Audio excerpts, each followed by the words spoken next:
알파고는 비실은 뭐 확률적 계산을 하고 그냥 이기기 위한 그런 머신에 불과하다고 생각을 했었는데 그 수를 보는 순간 아니구나. 충분히 알파고도 창의적이다. Una década atrás ocurrió un evento que a mis ojos no puede pasar desapercibido.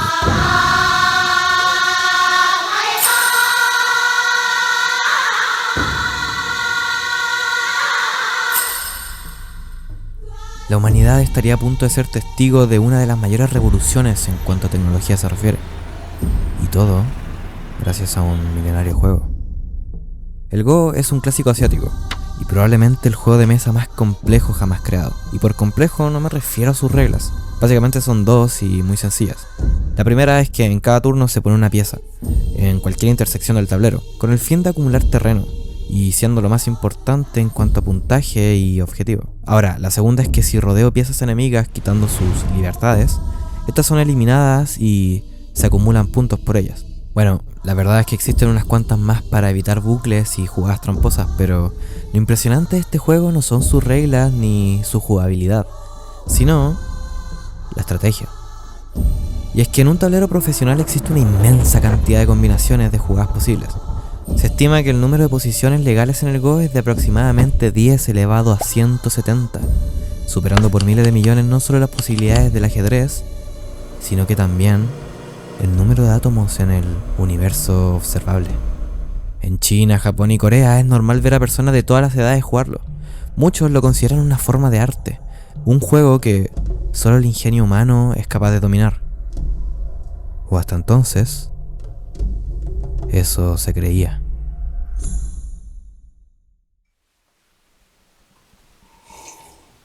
Hola, ¿cómo están? Bueno, creo que nunca había hablado así a la cámara directamente, ni me había presentado.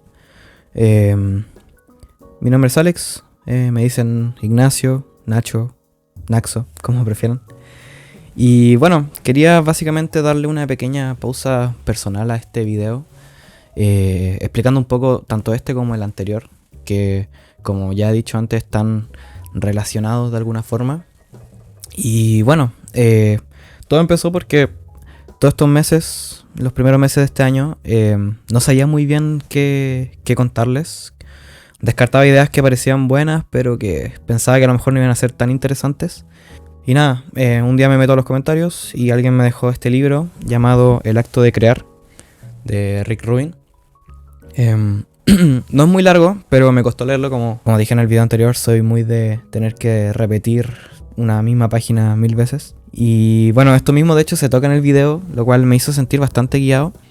Y no solo eso, encontré varias reflexiones y historias que me motivaron mucho, y una de ellas fue la que me hizo escribir este mismo video. Bueno, es una historia sobre inteligencia artificial, por lo que, bueno, soy informático y esa historia me llegó aún más. Es un área que tengo que conocer bastante bien. También la relacioné con el video anterior y otra idea más que, bueno, inicialmente iban a ser 3 videos y uno de ellos lo terminé descartando. Y bueno, y creo que las conexiones, si bien están medio implícitas, creo que quedó algo bastante interesante y profundo, al menos para mí, así que hoy te la quiero compartir.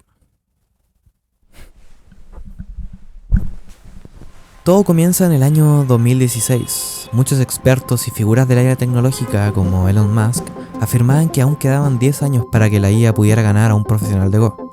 Si bien ya se había logrado en el ajedrez en el año 97 con Deep Blue, el Go suponía un desafío totalmente distinto, considerando las decisiones prácticamente infinitas en comparación al instante que significa una vida humana.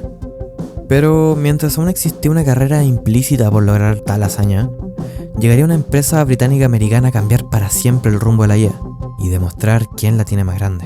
Quienes estaban detrás de todo esto era DeepMind, fundada por un tal Demi Hassabis en 2010 y adquirida por Google en 2014. El pobre Demi para esa época ya se estaba quedando sin ni un pelo de tonto, pero por esto mismo supo formar un equipo con gente altamente competente y comprometida con el proyecto. Hassabis era un muy buen jugador de ajedrez, pero terminó haciendo carrera en la computación y neurociencia, la cual revolucionó con varios aportes en la IA que le darían un premio Nobel en 2024. Luego de desarrollar un programa durante meses con modelos de aprendizaje automático, querían probar el verdadero potencial de su creación. Muchos nombres estaban sobre la mesa, pero para nuestra suerte eligieron la mejor opción que pudieron haber tenido: al campeón europeo. Y es que FanJui es un ser de luz. Irradia con su personalidad todo el documental, en el cual me basé para este video, e incluso se convierte en uno de los principales narradores. Era de origen chino, pero vivía en Francia y solía enseñar a gente a jugar Go en las calles, ya que tal carisma se traducía directamente en su habilidad para este juego. Cuando lo llamaron no sabía muy bien a lo que iba, lo que me parece traición por la espalda si me preguntan, pero como es tan bueno, aceptó sin pensarlo. Al llegar se encontró con una oscura habitación, con tan solo una mesa de Go y muchos cables, por lo que se sintió algo extrañado. Fue entonces que el equipo de DeepMind le presentó al verdadero protagonista de esta historia: AlphaGo. FanJui se relajó. Simplemente querían que jugara contra un computador, lo que no era nada nuevo para la época, y ya había ganado muchas veces a programas similares, así que ya más calmado e incluso confiado, empezaron las partidas. FanJui perdió 5-0 contra nuestra amiga la IA, lo que rápidamente lo convirtió en un pete ante los ojos de la comunidad. Y es que perder en un juego donde la creatividad y la estrategia humana priman era visto como algo patético. Se llegaron a burlar de él diciéndole que se había occidentalizado. Sin embargo, mi gallo no cedió ante esta derrota. Si bien le suponía una vergüenza, fue contratado como principal asesor en DeepMind para ayudar a mejorar AlphaGo, ya que, como cualquier sistema en pañales, aún no era perfecto. Demi sentía que si bien era un avance importante, ahora debía dar un salto a las grandes ligas.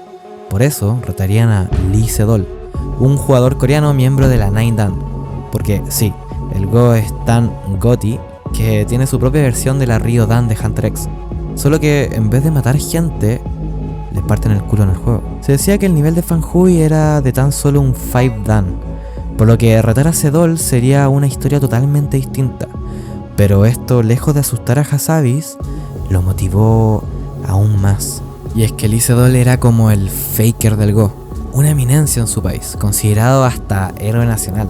Cualquier persona lo sabía reconocer, como Messi en Argentina o Miguelito en Chile. Y luego de aceptar la propuesta de DeepMind, dijo públicamente que demostraría que la habilidad humana seguiría reinando mucho tiempo más, y que no perdería ni una sola partida.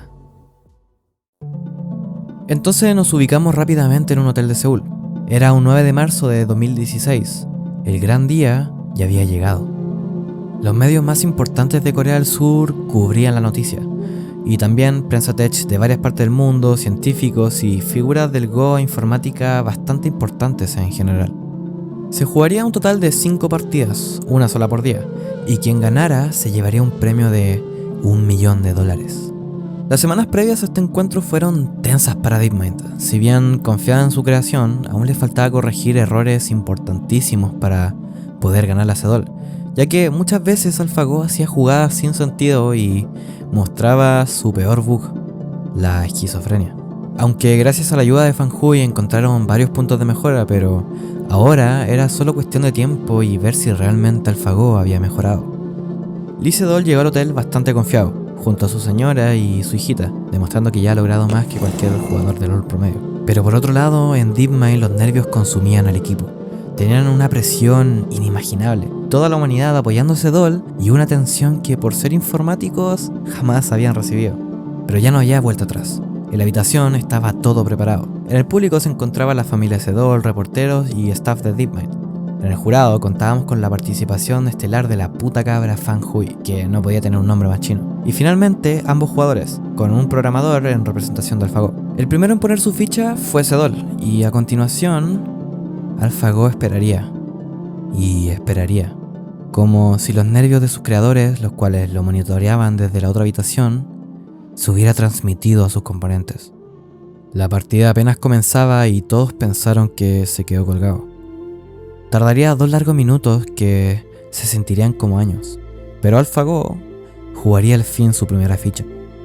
La partida duró horas y el resultado dejó a todos quienes seguían la competencia con la boca abierta. Y es que la IA había ganado el primer encuentro. Luego de esto, Sedol se quedó analizando un buen rato lo que había ocurrido. Y es que se dice que el Go es un espejo de sus jugadores, pero al ser una máquina no podía entender el estilo de su contrincante.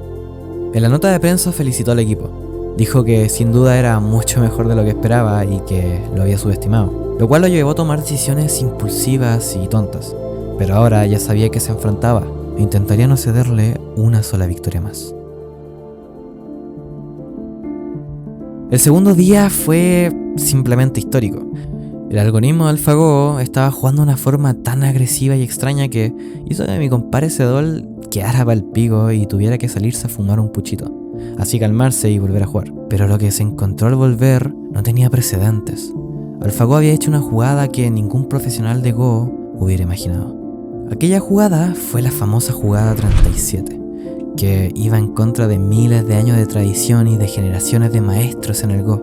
En ella colocó una ficha en un lugar que parecía no tener sentido, ya que por lo general se parte jugando en las esquinas. Pero esto le permitió ganar control del tablero en el futuro.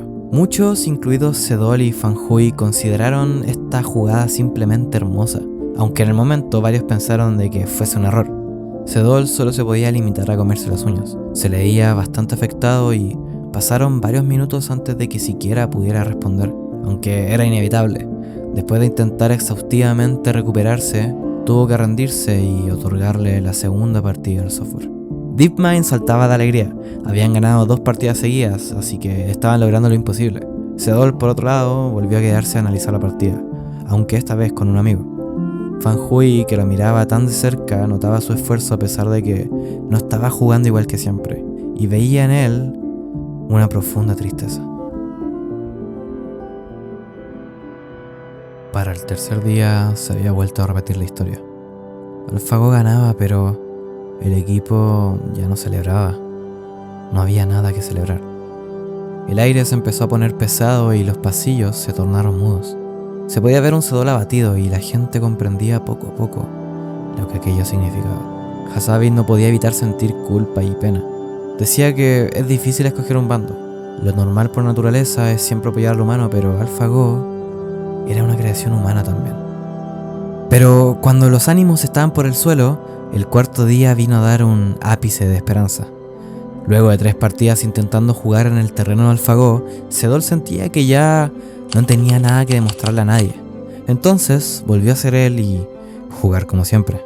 Fue entonces que la magia ocurrió. En la jugada 78, que sería considerada brillante, con una probabilidad de ser ejecutada del 0,007%, casi tan baja como la jugada 37 del segundo día. Sedol y todo el mundo estaban celebrando. Si bien ya era imposible remontar, para la humanidad esta victoria era suficiente. Una sola era suficiente. Al final de la semana se obtuvo un resultado de 4-1 en favor de DeepMind, lo que sin duda dejó entrever el potencial de la IA y su capacidad de superar la habilidad humana. Sin duda un resultado gratificante para Google, pero triste para la humanidad. Ahora quizás te preguntes, ¿qué hacía tan especial AlphaGo? Bueno, si bien el dispositivo donde corría todo era casi tan potente como el PC Pera de Johan, también tenía una combinación de entrenamiento y heurísticas que lo diferenciaban de cualquier programa antes visto.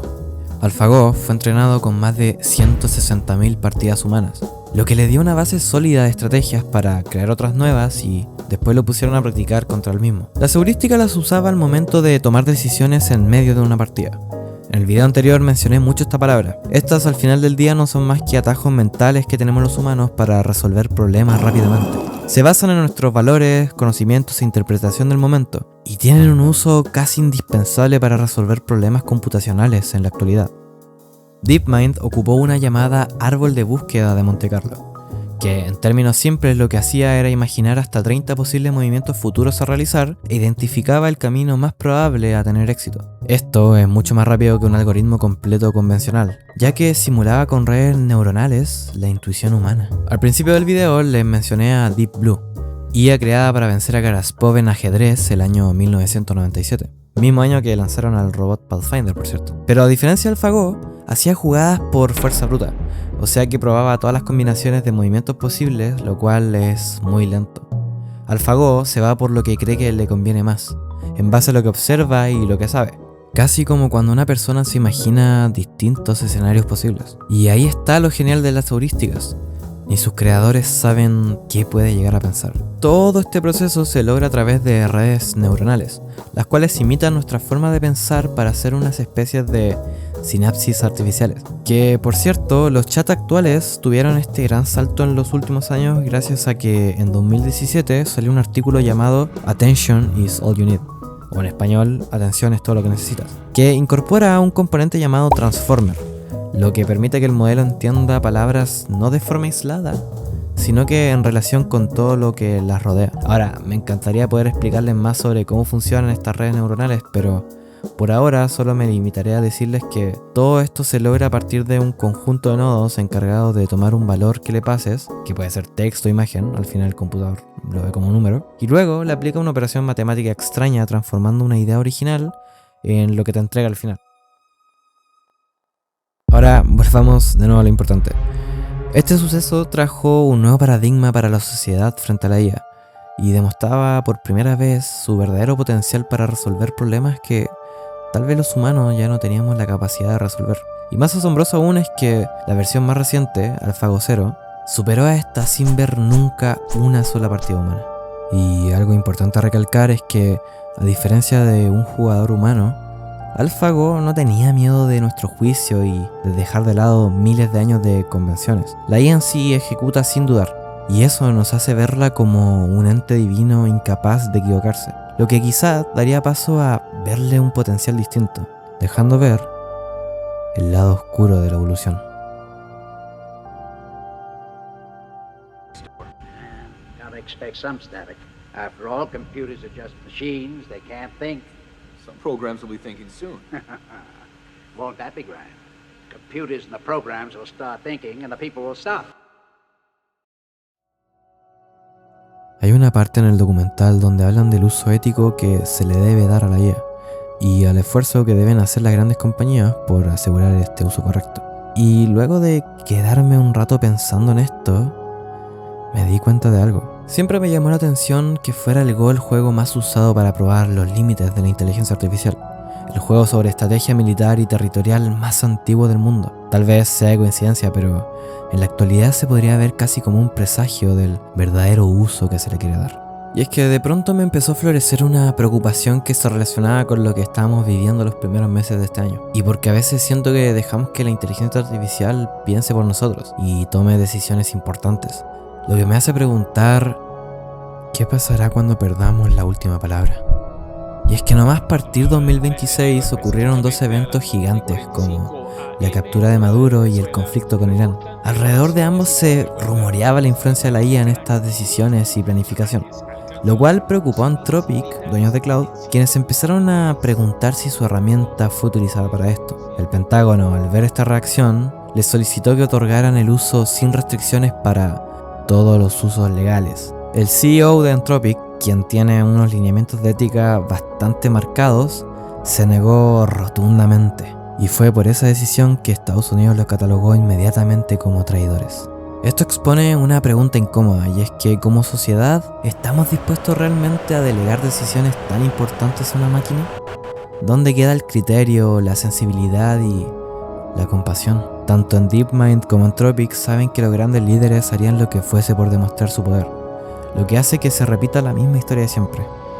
Genios creando la tecnología del momento, limitados a observar cómo lentamente el fruto de su trabajo cae en las manos equivocadas, convirtiéndolo en un arma la cual el primero que la domine gana. Ahora, más allá de si se usan o no estas herramientas para guerras, a mí lo que me preocupa es el nivel de decisión e independencia final que se le puede dar. Porque en conflictos recientes ya se han utilizado las famosas armas autónomas, entrenadas con modelos de IA para moverse y decidir si atacar o no, sin intervención humana. Y a pesar de que están buscando prohibirlas, existen países en contra de esto, como Rusia y Corea del Norte. No es descabellado pensar que si un gobierno es capaz de confiar ciegamente en estos programas, pronto lo harán las empresas, y entonces, ¿quién será responsable cuando un servicio se caiga? Cuando se ocupe para juzgar a un preso por error o cuando se apruebe una ley sin sustento. ¿Quién es culpable de las decisiones que se toman si nadie sabe realmente cómo funcionan las cosas en primer lugar. ¿El programador, la empresa o el modelo usado? Quizás el desenlace de esta brillante búsqueda por crear una inteligencia definitiva nos devuelva como producto nuestro propio deterioro cognitivo. Una sociedad más estúpida pero automatizada. Y ya se pueden ver los síntomas de esto. O sea, por ejemplo, el contenido que inunda las redes, donde la idea del prompt y la edición ya casi ni pasan por un humano, haciendo que todo se vea y suene igual. También las noticias falsas, que cada vez son más difíciles de distinguir y hacen que empecemos a desconfiar si lo que vemos es real o está generado. Además de que las personas cada vez dependemos más de estos chats para tomar decisiones importantes en nuestras vidas, muchas veces realizando trabajos o tareas sin ni siquiera revisar lo que nos entrega antes de enviarlo. O sea que la herramienta que debería ser las labores aburridas para dejarnos a nosotros el arte y más tiempo libre, en realidad está haciendo el arte por nosotros y nos aprisiona para robarnos tiempo y atención. Ahora, en medio de toda esta paranoia, no dejaba de pensar en lo que pasó una vez terminado este gran evento de AlphaGo. Y es que quizás fue aquí donde encontré una respuesta para todo este temor que sentía. Si bien los medios solo se dedicaron a hablar del avance tecnológico y su superioridad ante la especie humana, Sedol se llevó a casa $150,000 por su participación y otros 20,000 por la partida ganada. Continuó ganando torneos humanos y siendo considerado el único humano en ganar la AlphaGo, pero se retiraría en 2019, 3 años después de esta gran derrota y postulando que ya no tenía sentido ser el mejor porque las computadoras ya eran invencibles y que ya no veía el arte en dominar el juego. Aunque si me preguntan, creo que es una decisión tomada por una razón muy equivocada, aunque ya voy a ir a eso. Resulta que la jugada 78 de Sedol es muy potente, y es que demuestra que el humano igualmente puede tomar decisiones increíbles cuando es movido por los números. Justo la partida donde empezó a jugar como él mismo y no imitando a la máquina. Sedol y muchas personas tildaron de creativa la jugada 37 hecha por la IA, pero siento que, a fin de cuentas, no fue más que una jugada movida por una probabilidad calculada. La IA no puede crear, solo generar números y probabilidades que luego interpretamos como creativo porque al final es la forma más humana de entenderlo. Pero para la creatividad debe existir un componente de aleatoriedad que solo un humano puede aportar, ya sea por su estado de ánimo, su conocimiento, su forma de ver el mundo o su religión, tal como la jugada 78 de Sedol, que no fue una probabilidad muy baja ejecutada, sino que una decisión tomada con nervios, miedo y ganas reales de ganar en el juego del rival. Eso sí siento que fue creatividad. De hecho, en programación no existe la aleatoriedad en sí. Cuando un programador crea un número aleatorio o random, no es más que el producto de un cálculo que usa algún parámetro pseudo aleatorio, como el estado de la batería o la hora del equipo. En teoría, dos máquinas en condiciones iguales pueden generar un mismo número. En cambio, junta a dos personas para que te describan un mismo paisaje y te dirán apreciaciones completamente distintas. Y es que tenemos intuición verdadera, no simulada como la de AlphaGo. Sentimos compasión, podemos leer intenciones de otro ser humano solo viéndole la cara y analizar situaciones de una forma que la máquina simplemente nunca logrará. Como sociedad estamos muy polarizados y amar u odiar la inteligencia artificial no tiene sentido porque la IA es producto de la investigación y esfuerzo de personas asombrosas como Herbert Simon, siempre abierto al diálogo, cuyos estudios de la mente humana dieron pie a que 4 décadas después los de DeepMind pudieran desarrollar AlphaGo, e inspirando al mundo a seguir avanzando con la IA, para que luego Anthropic siguiera con este legado de un uso más ético. Pero al final se deja ver este anhelo humano por crear y seguir mejorando, una incansable búsqueda por crear una nueva forma de inteligencia, una capaz de superarnos, pero más importante aún, hecha a nuestra imagen y semejanza. Y es que la IA es una evolución inevitable, la obra magna del humano que siempre quisimos lograr. Se pueden lograr cosas espectaculares con ella, pero hay que empezar a plantearse cómo y para qué la estamos usando. Si algo entendí de esta historia de AlphaGo es que no es la primera ni la última vez que como especie vamos a vernos superados por la IA. Pero al contrario de lo que hizo Sedol, no podemos rendirnos, porque sí hay mucho que podemos hacer. Y lo primero es poner límites y concentrarnos en que se quede como una herramienta. Tal vez haya sido una batalla perdida, pero sin duda no es la guerra. En lo personal, prefiero seguir con especial atención la filosofía de Fan Hui, asegurarnos de no perder lo que nos hace únicos y continuar avanzando no contra la IA, sino que con ella.